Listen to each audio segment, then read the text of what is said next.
જો તમે જોઈ શકો છો, હવે આપણે એક જ લાઈન નાખશું એટલે હાથીનો તો નમૂનો છે આપણો કમ્પ્લીટ છે એ પૂરો થઈ જશે.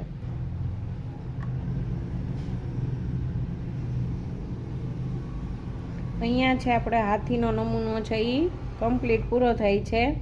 અને હવે હું 1-2 લાઈન નાખી અને પછી છે એ કમ્પ્લીટ ચોકઠી પણ જે આપણી ખૂણામાં છે એ પણ છે એ પૂરી થાય છે.